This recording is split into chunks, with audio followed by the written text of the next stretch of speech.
दोस्तों, जीवन में कुछ चीजें इतनी महत्वपूर्ण होती हैं कि उन्हें नजरअंदाज नहीं किया जा सकता। आप माचिस तो छोड़ सकते हैं, लेकिन अपने घर के मंदिर में ये 10 चीजें भूलकर भी नहीं रखनी चाहिए। आज के समय में हर घर में एक मंदिर होता है, लेकिन क्या आपको पता है कि मंदिर में क्या क्या रखना चाहिए और क्या नहीं? यह जानकारी आपके परिवार की तरक्की और माता लक्ष्मी के आशीर्वाद के लिए बेहद जरूरी है। यदि आपके घर के मंदिर में गणेश जी की मूर्ति या तस्वीर है, तो आपसे अनुरोध है कि यह वीडियो तुरंत देखें, ध्यान से सुने, क्योंकि यह जानकारी आपके परिवार को बर्बादी से बचा सकती है। यह वो गुप्त बातें हैं जिन्हें लोग अक्सर छिपाकर रखते हैं, लेकिन जिनके बारे में जानने से परिवार में सुख, समृद्धि और धन की वृद्धि होती है। अगर आपने यह वीडियो पूरा देखा तो समझ लीजिए कि आपके घर में सुख शांति के साथ साथ माता लक्ष्मी का सदा निवास होगा। आज भी कई लोग मंदिर के सामने ऐसी हरकतें कर देते हैं जो उन्हें दुखों की ओर ले जाती है। क्या आप जानते हैं, कुछ लोग अपने घर के मंदिर के सामने ही गलत संबंध बनाते हैं, जो कि बेहद नकारात्मक होता है। अधिकतर ऐसा भी देखने को मिलता है कि पति पत्नी समय का ध्यान न रखते हुए जब चाहे घर के मंदिर के पास संबंध बना लेते हैं। ऐसे लोग अक्सर खुद को और अपने परिवार को बर्बाद कर लेते हैं। तो दोस्तों, इस वीडियो में हम जानेंगे कि वे कौन सी 10 चीजें हैं जिन्हें आपको अपने घर के मंदिर में नहीं रखना चाहिए। आइए बिना समय बर्बाद किए इस महत्वपूर्ण जानकारी की ओर बढ़ते हैं। वीडियो को छोड़ने से पहले घर में जो आपने मंदिर बनाकर रखा है, उसमें से ये चीजें बिल्कुल हटा देना, इसलिए ध्यानपूर्वक देखना। हम क्या बताने जा रहे हैं आपको? आज अगर आपके घर में मंदिर है और आप भगवान की पूजा करते हैं, तो आज यह वीडियो अपने मंदिर के लिए, अपने भगवान के लिए जरूर देख लेना। गलती से भी इस वीडियो को छोड़ मत देना, नहीं तो आपका घर पूरा बर्बाद हो जाएगा।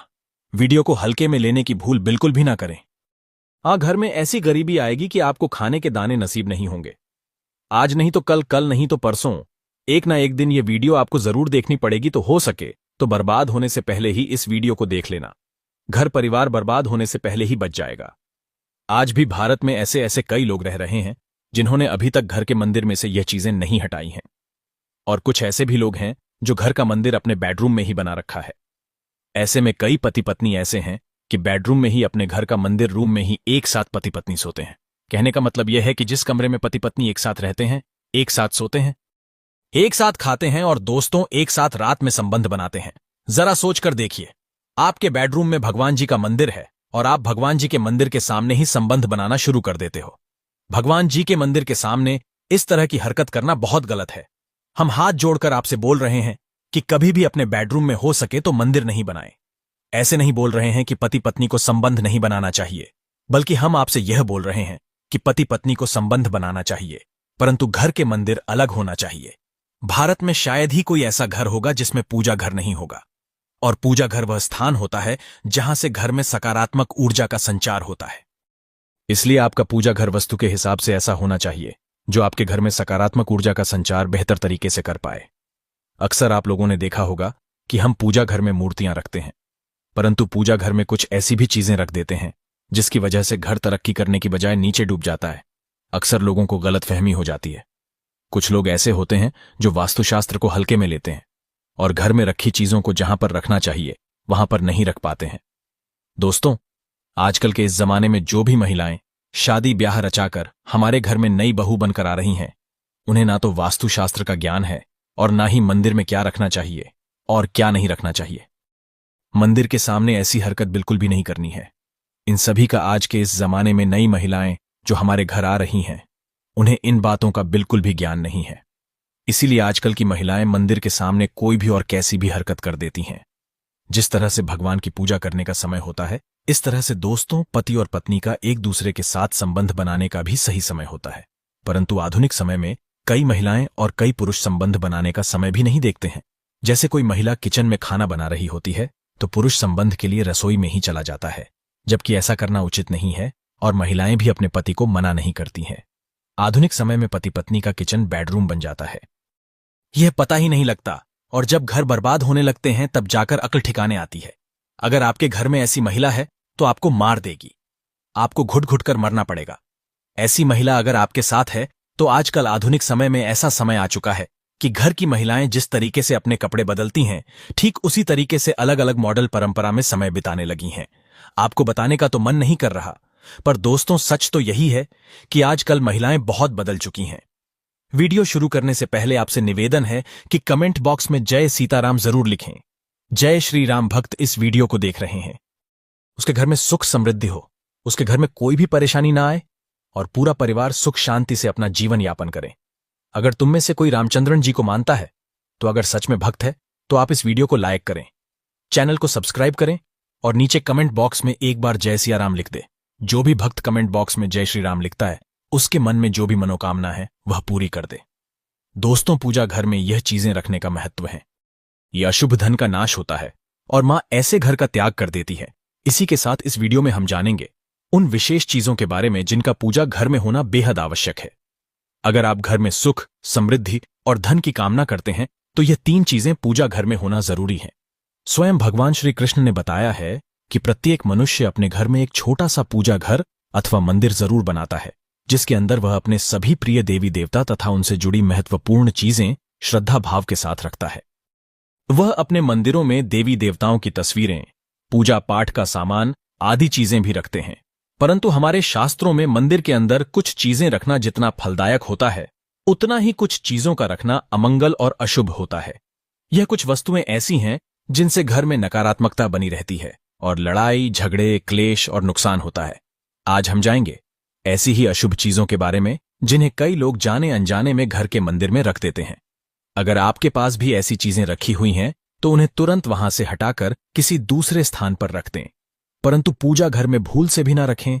लोग ऐसा इसलिए करते हैं क्योंकि उन्हें लगता है कि ये चीजें धार्मिक हैं और इनकी भी पूजा की जानी चाहिए।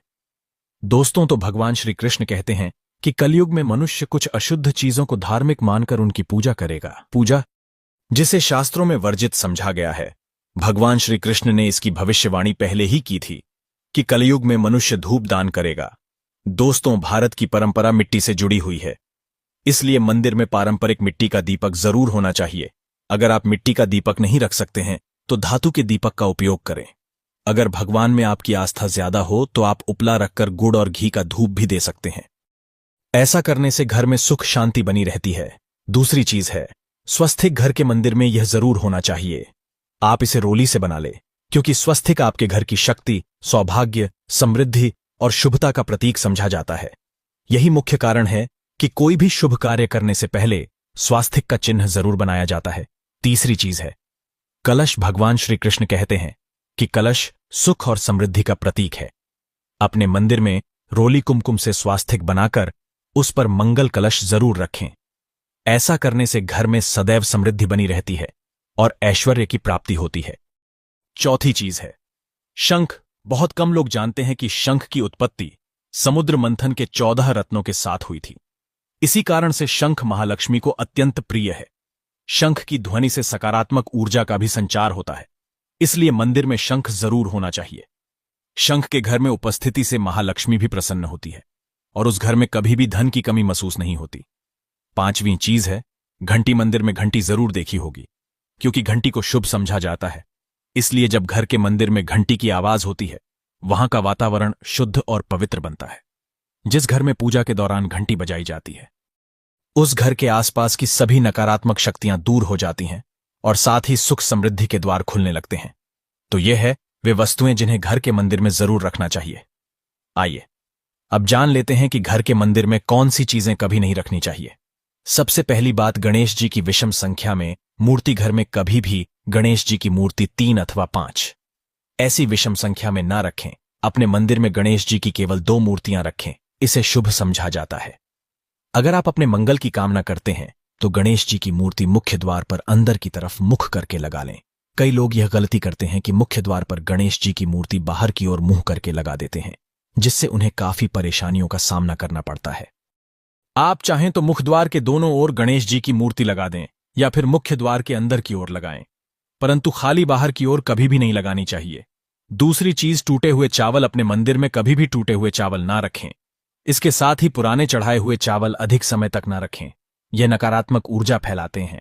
यह बात भी ध्यान रहे कि आप मंदिर में रखने वाले चावलों का इस्तेमाल हल्दी में भिगोकर ही करें, अधिक शुभ परिणाम मिलेंगे। तीसरी चीज है पूर्वजों की तस्वीर। अगर आपके घर के मंदिर में अपने पूर्वजों की तस्वीर रखी हुई है तो उसे तुरंत वहां से हटा दें, क्योंकि वास्तुशास्त्र में पूजा घर में मृत परिजनों की तस्वीरें रखना अशुभ समझा जाता है।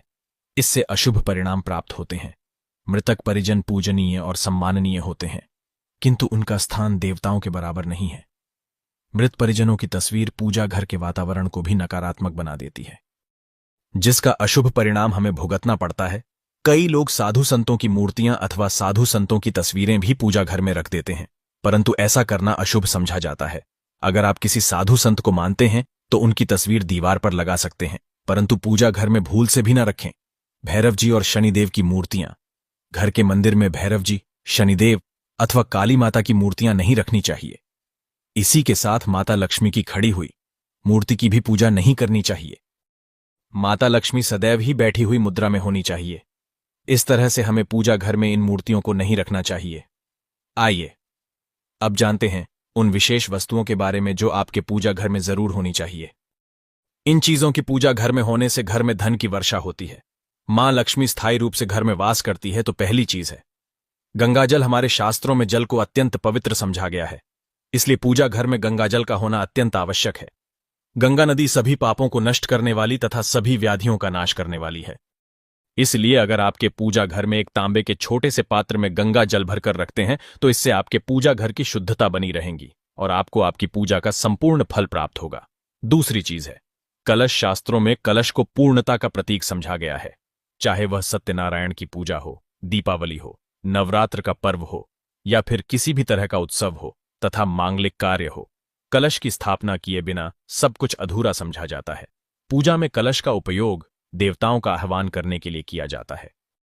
ईश्वर के सामने तांबे के कलश में पानी भरकर रखना इतना शुभ होता है कि हम अपनी रोज की पूजा करते समय भगवान के सामने तांबे के कलश में पानी भरकर रखें तो उसका चमत्कारी प्रभाव हमें जरूर देखने को मिलता है।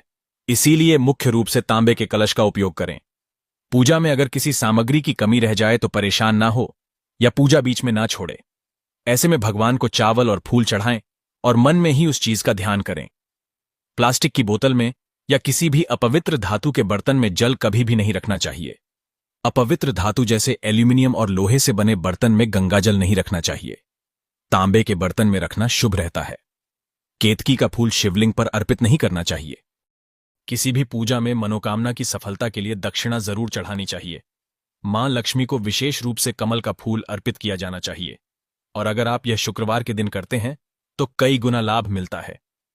इस फूल को 5 दिनों तक जल छिड़क कर पुनः चढ़ा सकते हैं। हमेशा इस बात का ध्यान रखें कि कभी भी दीपक से दीपक नहीं जलाना चाहिए। शास्त्रों के अनुसार जो मानव दीपक से दीपक जलाते हैं वह रोगी होते हैं। घर के मंदिर में सुबह और शाम को दीपक जरूर लगाएं। एक दीपक घी का और एक दीपक तेल का जलाना चाहिए। पूजा में दीपक सही जगह रखना चाहिए। घी का दीपक हमेशा दाईं तरफ और तेल का दीपक हमेशा बाईं तरफ रखे। जलपात्र, धूप, दान जैसी चीजें हमेशा बाईं तरफ रखनी चाहिए। घर पर पूजा के समय खड़े होकर पूजा ना करें और ना ही सीधे जमीन पर बैठकर पूजा करें। पूजा करने से पहले हमेशा आसन बिछाएं और आसन में बैठकर ही पूजा करें। इसके साथ ही बिना सिर ढके भी पूजा नहीं करनी चाहिए। स्त्री हो या पुरुष, पूजा करते समय हमेशा सिर को दुपट्टे या फिर रुमाल से ढकना चाहिए। किसी भी भगवान के पूजन में उनका आह्वान करना, ध्यान करना, आसन देना, स्नान करवाना, धूप, दीप जलाना, अक्षक चावल, कुंभ चंदन, पुष्प, कोई प्रसाद आदि अनिवार्य रूप से होना चाहिए। पूजन में पान का पत्ता भी रखना चाहिए। ध्यान रखें, पान के पत्ते के साथ इलायची, लौंग, गुलकंद आदि भी चढ़ाना चाहिए। दोस्तों, देवी देवताओं को हार, फूल, पत्तियां आदि अर्पित करने से पहले एक बार साफ पानी से जरूर धो लेना चाहिए। सभी तरह की पूजा में चावल विशेष रूप से चढ़ाए जाते हैं। पूजन के लिए ऐसे चावल का उपयोग करना चाहिए जो पूरे हो, यानी टूटे हुए न हो। चावल चढ़ाने से पहले इन्हें हल्दी से पीला करना बहुत शुभ समझा गया है। इसके लिए थोड़े से पानी में हल्दी घोल लें और उस घोल में चावल को डुबोकर पीला किया जा सकता है। पूजन करते समय इस बात का विशेष ध्यान रखें कि पूजा के बीच में दीपक बुझना नहीं चाहिए। ऐसा होने पर पूजा का पूर्ण फल प्राप्त नहीं हो पाता है। भगवान विष्णु को प्रसन्न करने के लिए पीले रंग का रेशमी कपड़ा चढ़ाना चाहिए। सूर्यदेव और श्री गणेश को प्रसन्न करने के लिए लाल रंग का वस्त्र अर्पित करना चाहिए। भगवान शिव को प्रसन्न करने के लिए सफेद वस्त्र अर्पित करना चाहिए। किसी भी तरह के पूजन में कुल देवता, कुल देवी, घर के वास्तु देवता, ग्राम देवता आदि का ध्यान करना भी आवश्यक है। इन सभी का पूजन भी करना चाहिए। पूजन में हम जिस आसन पर बैठते हैं उसे पैरों से इधर उधर खिसकाना नहीं चाहिए। आसन को हाथों से ही खिसकाना चाहिए। यदि आप प्रतिदिन एक दीपक भी घर में जलाएंगे तो घर के कई वास्तु दोष भी दूर हो जाएंगे। सूर्य, गणेश, दुर्गा, शिव और विष्णु ये पंचदेव कहलाते हैं। इनकी पूजा सभी कार्यों में अनिवार्य रूप से की जानी चाहिए। प्रतिदिन पूजन करते समय इन पंचदेव का ध्यान करना चाहिए। इससे लक्ष्मी कृपा और समृद्धि प्राप्त होती है। तुलसी के पत्तों को अर्पित किया जाना चाहिए, और अगर आप यह शुक्रवार के दिन करते हैं तो कई गुना लाभ मिलता है। इस फूल को 5 दिनों तक जल छिड़क कर पुनः चढ़ा सकते हैं। हमेशा इस बात का ध्यान रखें कि कभी भी दीपक से दीपक नहीं जलाना चाहिए। चाहे आप स्त्री हो या पुरुष, सिर को दुपट्टे या रुमाल से ढक कर जाना बेहद ही जरूरी है। जब हम भगवान के सामने जाते हैं तो उनकी इज्जत बढ़ती है। पूजा में हम उनका आवाहन करते हैं, ध्यान लगाते हैं और फिर आसन देते हैं। स्नान करवाना, धूप, दीप जलाना, अक्षत, चावल, कुंभ, चंदन, पुष्प और प्रसाद, ये सभी सामग्री अनिवार्य है। इन सब के बिना हमारी पूजा अधूरी रह जाती है और हम भगवान की कृपा को पूरी तरह नहीं पा सकते। इसीलिए आप इस बात को खासकर याद रखें। तो दोस्तों, ये वीडियो आपको कैसा लगा? हमें कमेंट बॉक्स में अपने विचार जरूर बताएं। आज के इस ज्ञानवर्धक सफर में बस इतना ही। और हाँ, स्माइली फैमिलीज को सब्सक्राइब करना ना भूलें, ताकि हम और भी दिलचस्प वीडियो आपके लिए लाते रहें। धन्यवाद।